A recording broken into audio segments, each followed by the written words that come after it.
Pemirsa, selamat malam. Anda menyaksikan Prime Talk Tajam Mendalam bersama saya, Rory Asyari. Pemirsa, amburadulnya operasi tangkap tangan KPK dan juga gagalnya KPK dalam menyegel serta menggeledah sejumlah ruangan di DPP PDIP membuat banyak pihak mengkritik KPK. Nah, mekanisme permintaan dan juga penerbitan surat izin terkait penindakan oleh KPK dari Dewan Pengawas KPK ini disinyalir menjadi salah satu penyebabnya dikarenakan SOP-nya belum jelas. Nah, betulkah keberadaan Dewan Pengawas justru malah memperlambat kerja KPK dengan memperpanjang proses birokrasinya, dan bagaimana sebenarnya mekanisme permintaan dan juga pemberian izin dari Dewan Pengawas oleh tim penyelidik dari KPK untuk bekerja, menyadap, menggeledah, ataupun menyita barang bukti.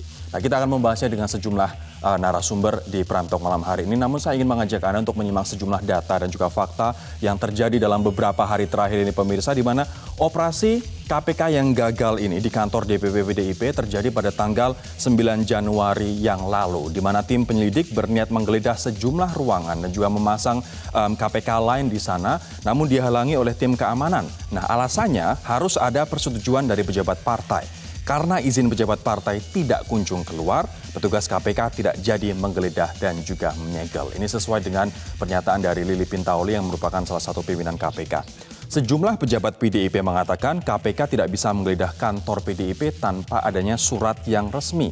Dalam hal ini adalah surat izin dari Dewan Pengawas. Sementara pimpinan KPK mengatakan pada waktu itu, pada tanggal 9 Januari, yakni hari Kamis, semua surat sudah lengkap dimiliki oleh penyelidik KPK.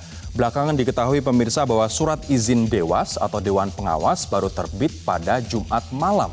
Dikarenakan menurut Samsudin Haris, salah satu pimpinan dari Dewan Pengawas ini mengatakan bahwa mereka baru menerima surat permintaan untuk penindakan ini dari KPK pada hari Jumat sore.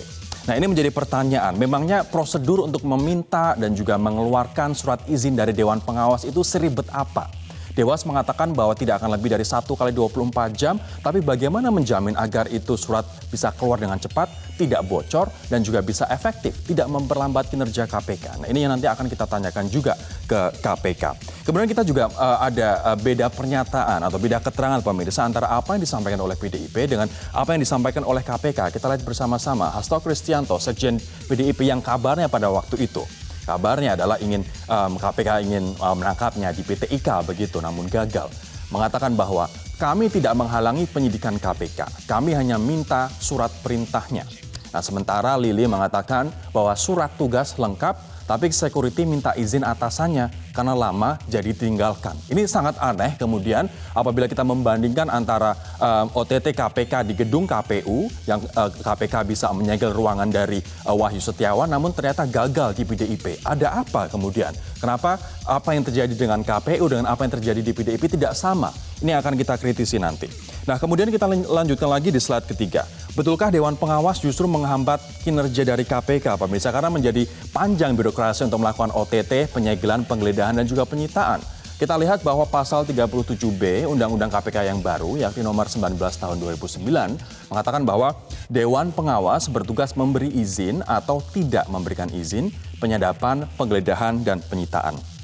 Tumpak Haturangan Panggabean, Ketua dari Dewan Pengawas, mengatakan bahwa tidak betul bahwa Dewan Pengawas akan memperlambat dan juga akan mempersulit KPK dalam menjalankan tugasnya. Dan waktu yang Dewan Pengawas janjikan adalah tidak lebih dari 1 kali 24 jam untuk mengeluarkan surat izin penindakan tersebut. Nah, SOP yang belum jelas, namun ada masalah, yakni SOP yang belum jelas antara permintaan dari KPK dan juga surat izin yang diberikan dari Dewan Pengawas. Inilah yang kemudian menjadi masalah. Seperti apa mekanisme mintanya, seperti apa mekanisme memberikannya, berapa kemudian secepat apa, segesit apa kemudian Dewas bisa memberikan surat izin ini. Ini yang nanti juga akan menjadi pertanyaan.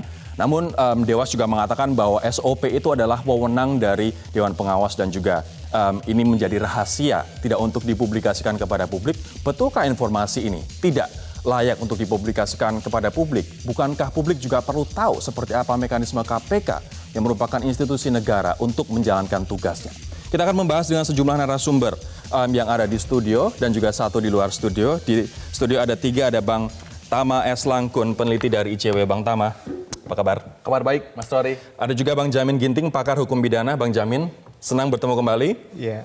Ada juga Bang Nasir Jamil, anggota Komisi 3 DPR dari fraksi PKS. Bang Nasir, apa kabar Bang? Baik, Ari. Terima Saya kasih. juga akan menyapa Mas Ali Fikri, PLT juru bicara bidang penindakan KPK. Mas Ali, selamat sore Mas, selamat malam. Selamat malam Mas Rory. Mas Ali, saya akan mulai dari Mas Ali terlebih dahulu. Sebenarnya seperti apa mekanisme permintaan izin dari KPK kepada Dewas dan juga pemberian izin dari Dewas kepada KPK untuk KPK melakukan penindakan, Mas? Baik Mas Rory. Jadi sesuai dengan Undang-Undang Nomor 19 Tahun 2019 tentang KPK ini ya, di pasal 21 kan jelas di sana KPK itu terdiri dari 1 Dewan Pengawas, kedua pimpinan dan 3 pegawai gitu ya. Nah, masing-masing tentu punya tugas pokok dan fungsi ya. Termasuk kemudian Dewan Pengawas yang salah satu tugas pokok fungsinya adalah memberikan izin ataupun bisa menolak izin terkait dengan sita, geledah, dan sadap gitu ya. Mekanismenya seperti apa Mas Ali? Baik, sorry. Baik.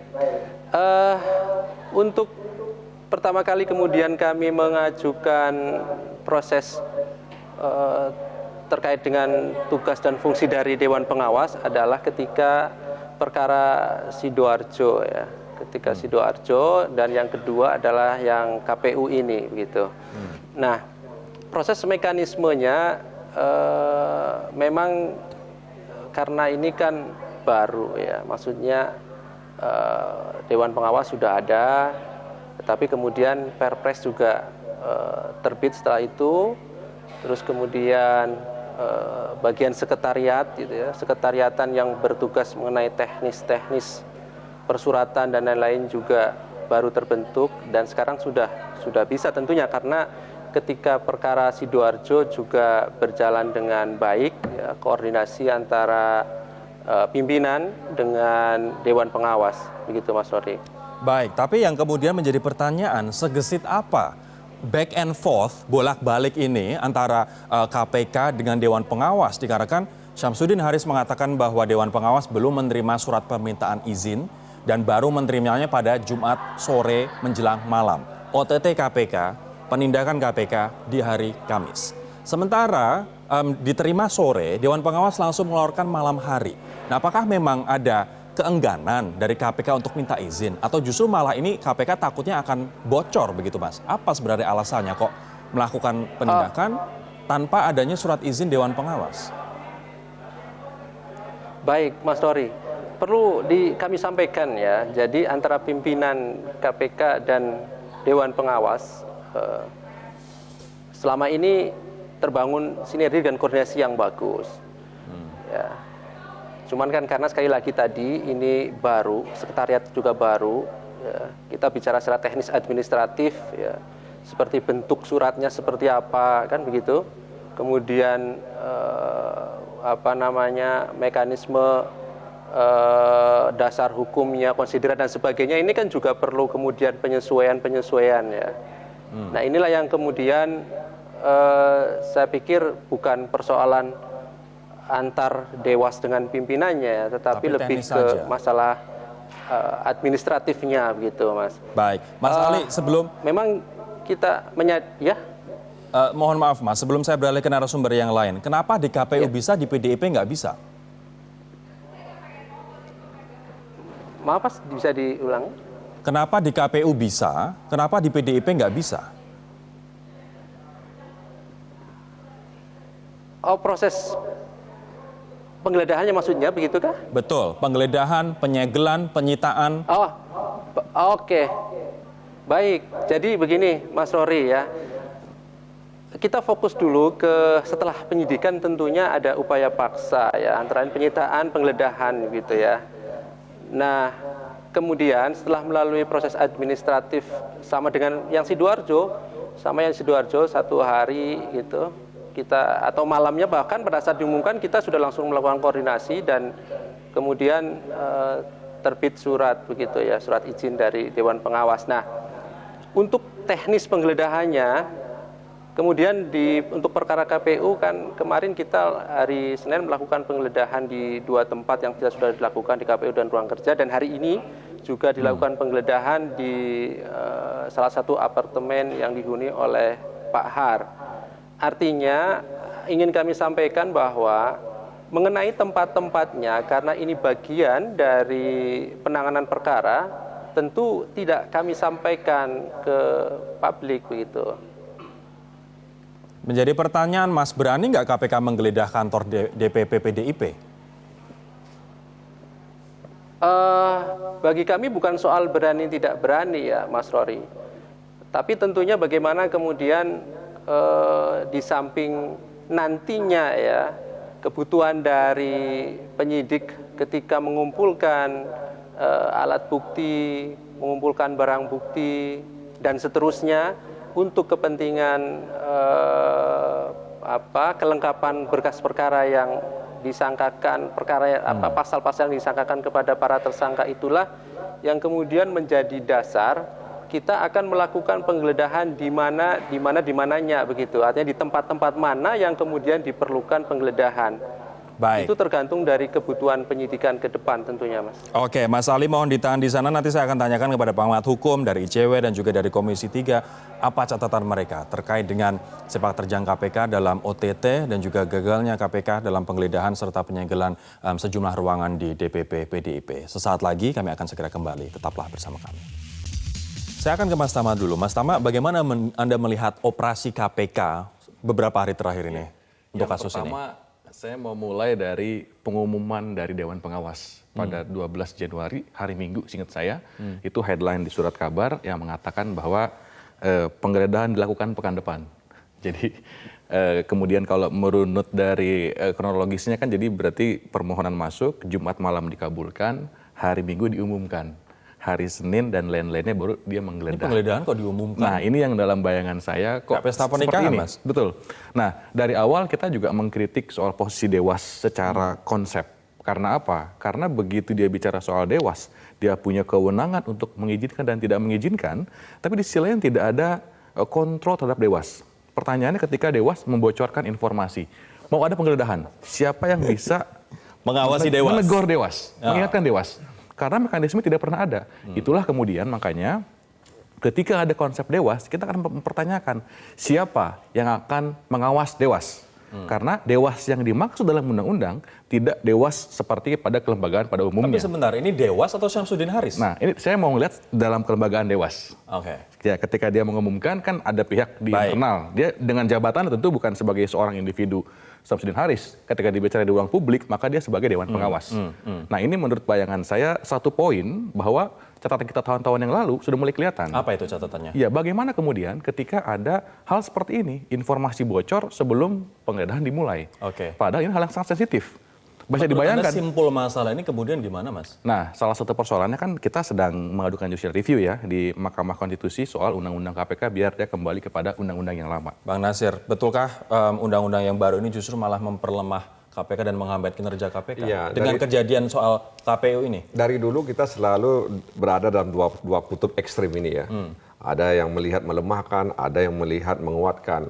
Nah karena itu lihatlah pada asas pembentukan KPK itu sendiri. Ya kan ada 6 itu asas pembentukan KPK.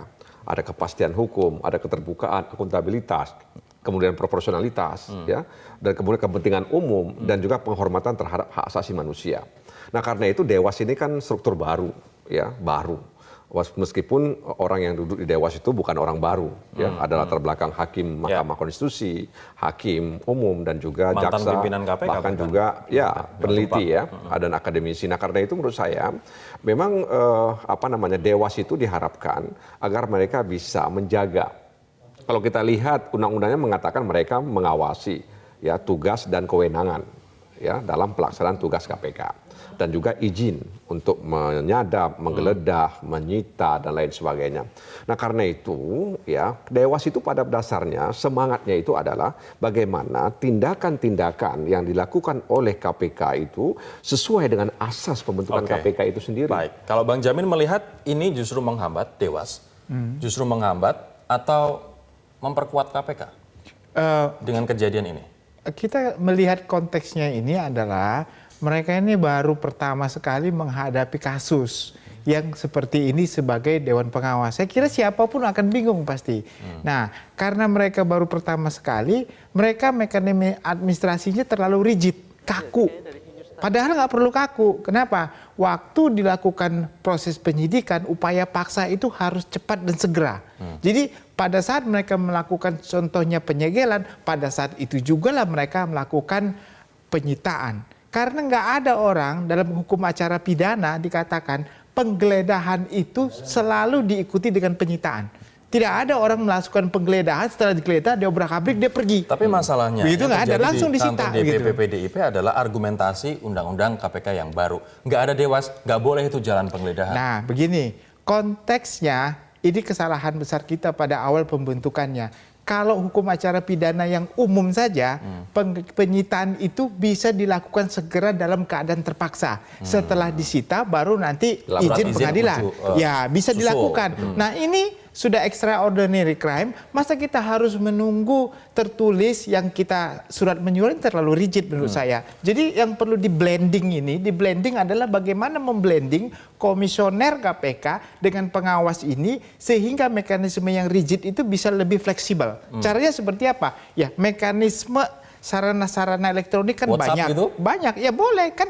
Di pasal 47 nggak disebutkan surat tertulisnya itu bentuknya seperti apa, nggak ditulis di situ. Artinya bisa sebenarnya ini membuka peluang atau membuka space bagi KPK dengan Dewas untuk berkoordinasi secara lebih modern dan juga lebih cepat. Saya kasih contoh di Amerika, seorang jaksa penuntut umum ingin melakukan penyitaan di malam hari pukul 00, dia bisa telepon itu hakim, Pak Hakim, saya akan melakukan penyitaan hari ini, silakan segera langsung dilakukan. Mas Tama, kalau misalnya usulan kayak begini, menurut Anda bisa dilakukan tidak? Tapi kalau misalnya kita tetap berpaku pada sesuatu hal yang rigid, Anda khawatir ini akan bocor tidak? Nah, yang saya sampaikan tadi kan sebetulnya ketika dia bicara konteksnya penggeledahan ya, ini bukan bicara soal penyegelan.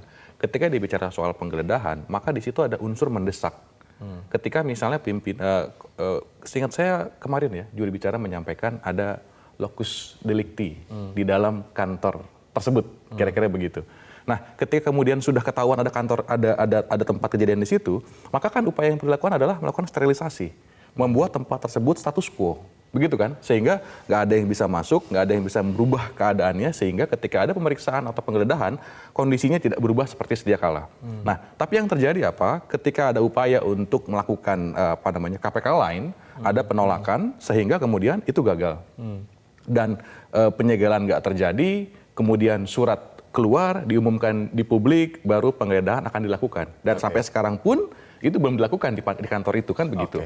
Nah ini yang dalam bayangan saya akan jadi prosedur-prosedur yang menghambat kerja pemberantasan korupsi. Baik, nanti saya akan coba tanyakan ke Mas Ali, juru bicara, dan juga ke Bang Nasir. Mungkinkah dengan komunikasi yang lebih instan, lebih cepat begitu tanpa harus rigid dengan surat tertulis ini bisa dilakukan? Dan akan sebenarnya kemarin itu seperti apa proses surat menyurat sehingga surat dari Dewas baru keluar Jumat malam, dikarenakan surat diterima Dewas baru Jumat sore. Seperti apa prosesnya? Kami akan membahasnya sesaat lagi.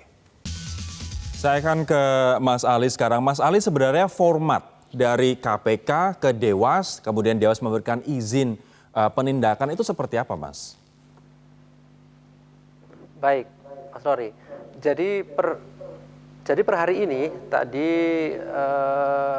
kami dari KPK juga ada sosialisasi terkait dengan SOP ya, bagaimana kemudian mekanisme termasuk di dalamnya adalah pemberian izin dari Dewan Pengawas.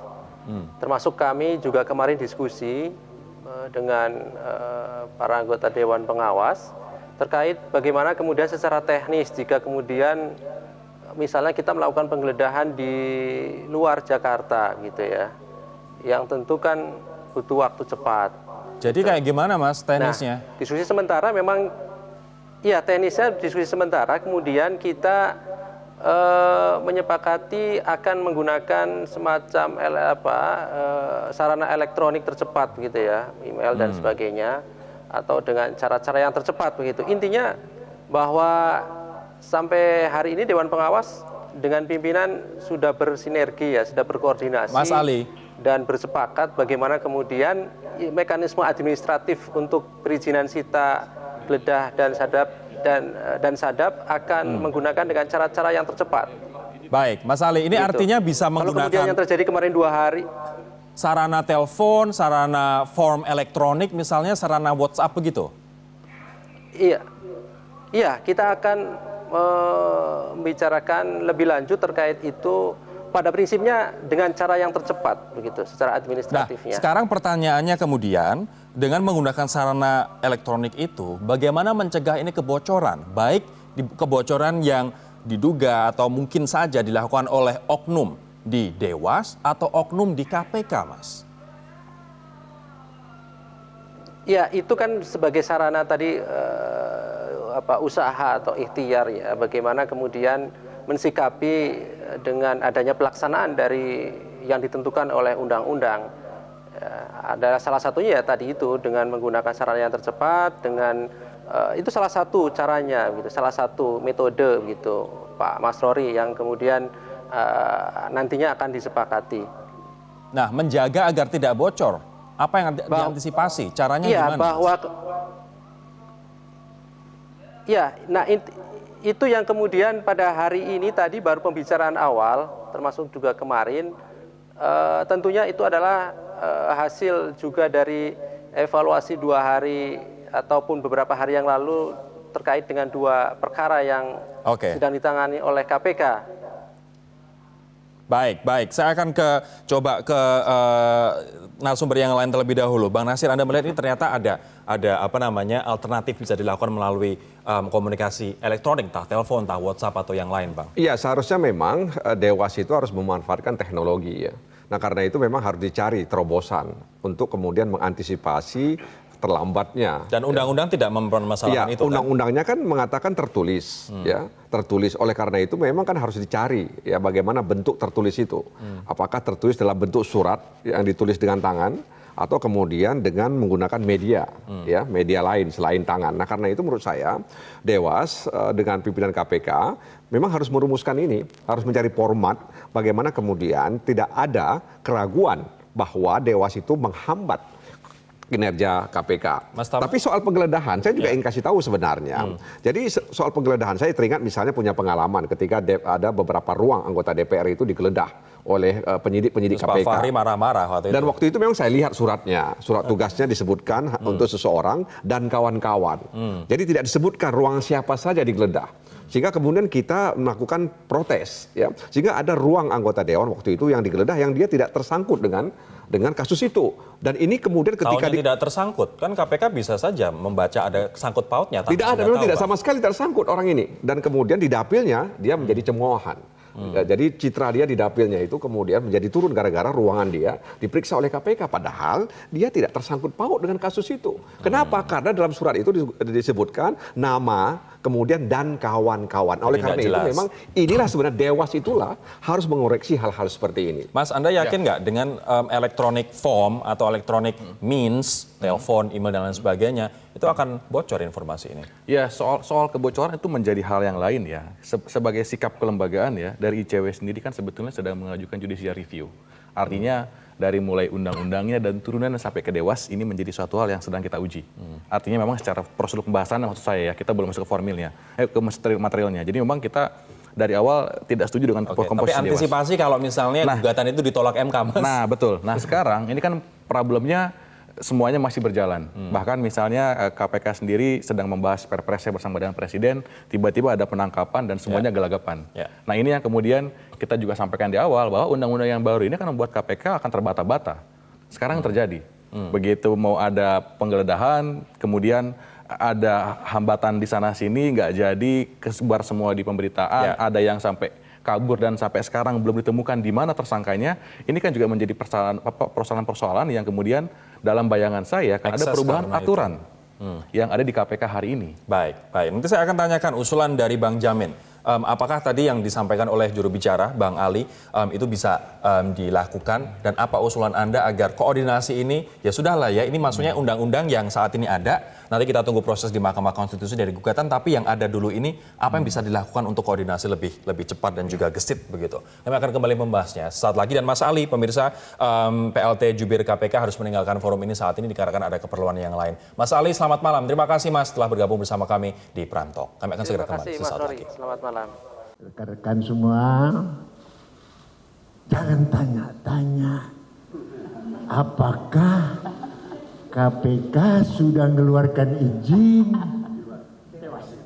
Dewas sudah mengeluarkan izin atau belum. Saya tidak akan bisa ngomong itu. Karena itu adalah yang perlu kita rahasiakan. Kamu bayangkan saja itu strategi juga dari penanganan suatu perkara. Maklum aja lah ya, kalau saya sampaikan orang yang mau digeledah atau barang yang mau disita udah kabur semua itu nanti. Ini layak tidak menjadi rahasia atau menjadi strategi terkait dengan mekanisme surat izin ini, Bang? Begini ya, konteks hukum acara itu harus diketahui semua orang, ya. Tapi kalau menyangkut tentang day to day operasional mereka atau kode etik dari penyidik, kode etik dari komisioner itu memang sesuai dengan kinerja yang mereka buat berdasarkan standar-standar mereka. Nah, jadi kalau menyangkut yang diatur dalam undang-undang, menyangkut tentang harus ada izin Dewan Pengawas, itu publik harus tahu dong. Karena nantinya akan mengoreksi apakah itu bertentangan dengan undang-undang yang lain, ada bertentangan dengan hak asasi manusia. Dan ini konteksnya Sebentar, ini publik berarti harus tahu SOP atau mekanisme penerbitan surat izin, atau publik harus tahu bahwa surat izin itu telah dikeluarkan oleh Dewas mungkin beberapa saat setelah penindakan. Ya, kalau menyangkut tentang SOP, ya tentu kalau nanti sudah menyangkut tentang anggota masyarakat, harus kan dilaporkan ke anggota Dewan, ke Pak Jamil. Nah, dari anggota Dewan ya pasti sudah tahu itu adalah publik kan begitu. Betul. Nah, tapi kalau dia menyangkut tentang apakah ada izin atau tidak Dewan Pengawas, itu suatu kewajiban yang harus diketahui orang yang akan disita atau digeledah. Kenapa? Karena itu menyangkut hak dia. Contohnya ya, kalau orang mau disita barangnya, adakah keterkaitan antara yang disita itu dengan perbuatan pidana yang dilakukan atau enggak?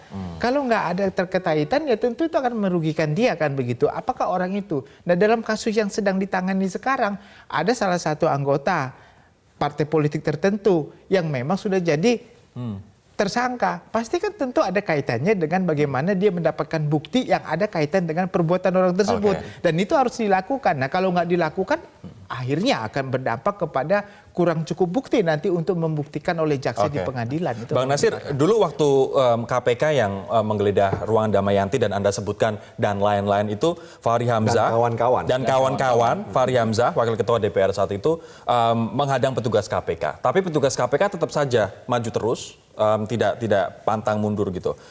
Ini sekarang yang menghadang security ketika mencoba menggeledah DPP PDIP. Memang aturannya saat ini sudah berubah. Undang-undang sudah berubah. Tapi kenapa? Pertanyaan yang sama untuk juru bicara. Di KPU bisa, di PDIP nggak bisa, Bang? Ya sebenarnya yang paling pantas menjawab itu kan komisioner KPK, ya. Apa kendalanya? Tapi kan partai politik itu kan dia punya rumah, ya. Dia punya rumah. Rumah itu punya hak, ya. Penghuni rumah punya hak untuk memberikan masuk atau tidak masuk orang. Ya, nah karena itu kan yang saya dengar nih, ini adalah penegakan yang saya dengar dari pemberitaan dan komentar-komentar dari teman-teman PDI Perjuangan bahwa memang mereka katanya tidak bisa menunjukkan ya surat izin Dewas, ya yang harus dimiliki sesuai dengan undang-undang.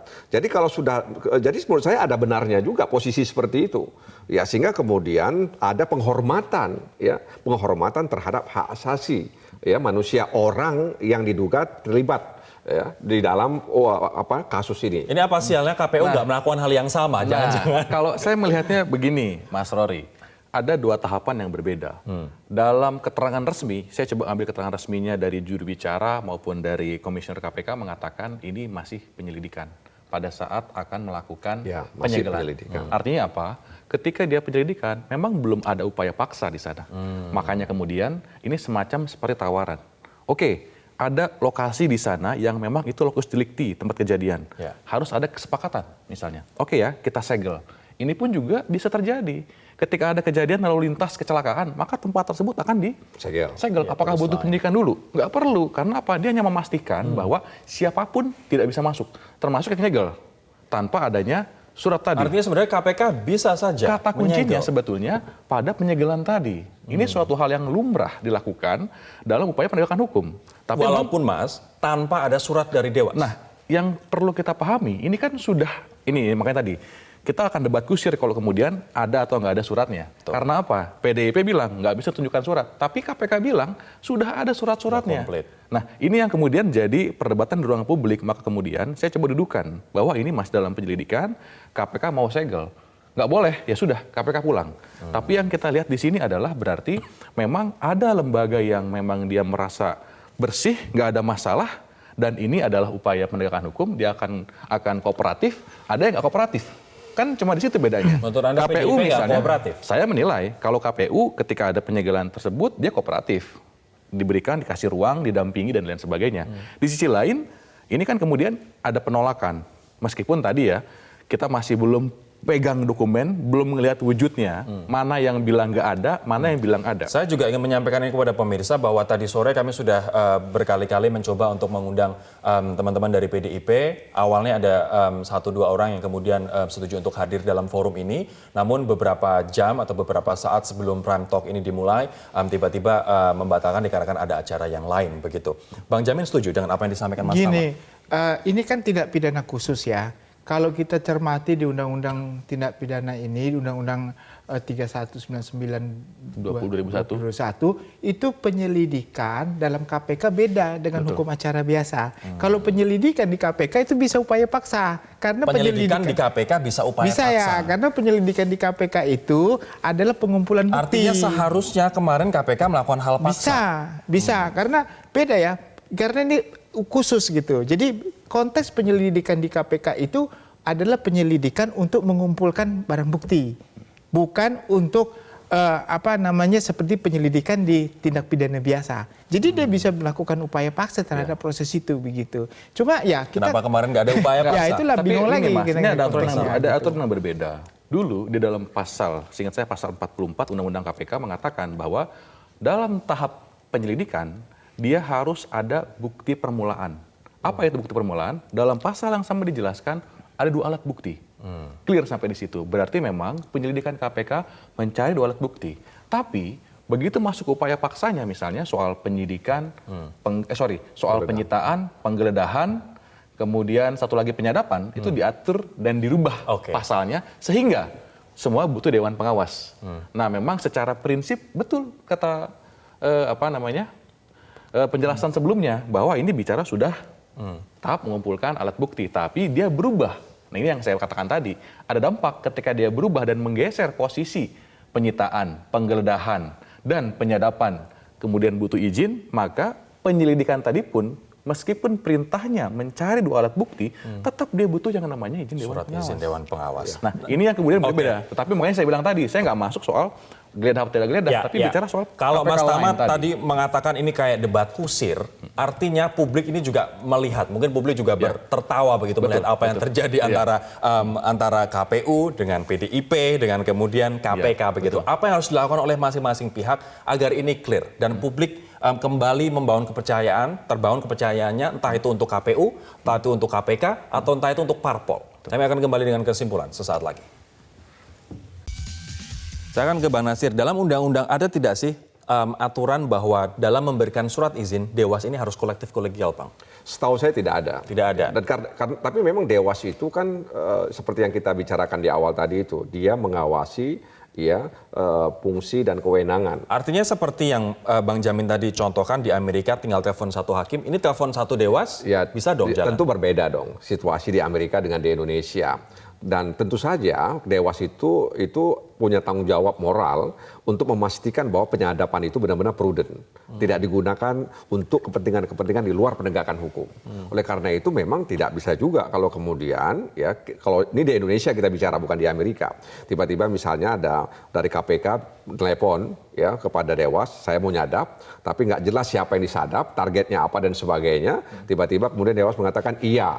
ya kan? Nah, apakah ini kemudian dibicarakan bersama-sama atau seorang saja sudah cukup? Nah, karena itu harus diatur ke depan sehingga kemudian sekali lagi saya katakan jangan sampai ada anggapan bahwa seolah-olah Dewas itu hadir untuk menghambat dan memperlemah Komisi Pemberantasan Kalau Korupsi. saya, Mas, menilai posisi tadi, kalau kemudian dia main telepon misalnya, konsekuensi dari komposisi yang kolektif kolegial, maka putusannya pun juga bisa sendiri. Bagaimana kemudian kalau yang satu setuju, begitu yang satu dikabarkan, loh kok dikeluarkan? Saya nggak setuju bagaimana? Nah, dan mekanisme komplain seperti ini itu kan juga nggak diatur dalam Undang-Undang KPK yang baru. Termasuk misalnya kalau Dewan Pengawas dalam tanda kutip berbuat ulah, itu nggak diatur juga sanksi pidananya. Mas, kalau misalnya tidak kolektif kolegial, ada dong nanti dewas favorit penyidik, dewas favorit penyelidik. Itu hal lain yang kita khawatirkan. Poin lainnya saya juga mau belajar misalnya dari perkaranya Bibit Samad dan Chandra Hamzah. Ketika misalnya pimpinan tidak dianggap kolektif memutuskan status pencegahan seseorang. Tersangka di kepolisian karena itu. Nah, saya membayangkan kalau kemudian konsep kolektif kolegial, maka implikasinya pun juga akan demikian. Karena kalau kemudian dia tidak dipilih dan tidak ada beberapa orang, ya tunggal boleh saja misalnya main telepon. Baik. Tapi ketika ada beberapa orang, tentu ada banyak pikiran, banyak pendapat. Tapi artinya ini perlu diatur rigid nanti ya, walaupun dalam undang-undang tidak mengatur Tapi kolektif undang-undang kolegial. mengatakan tertulis tidak telepon loh. Tertulis tidak telepon, berarti betul. email, WhatsApp. Betul. Bisa. Bang Jamin, terakhir Bang, untuk kemudian agar kasus ini bisa clear, publik juga bisa percaya kepada 3 institusi ini, apa saran Anda? Harus ada blending antara komisioner KPK dengan pengawas ini, Pano. Nah, blending ini harus dilakukan 24 jam. Jangan tidur. Hakim pengawas nggak boleh tidur. Kalau tidur susah. Karena apa? Karena nanti penyadapan dan juga penyitaan ini kan tiba-tiba kapan saja bisa dilakukan kan begitu.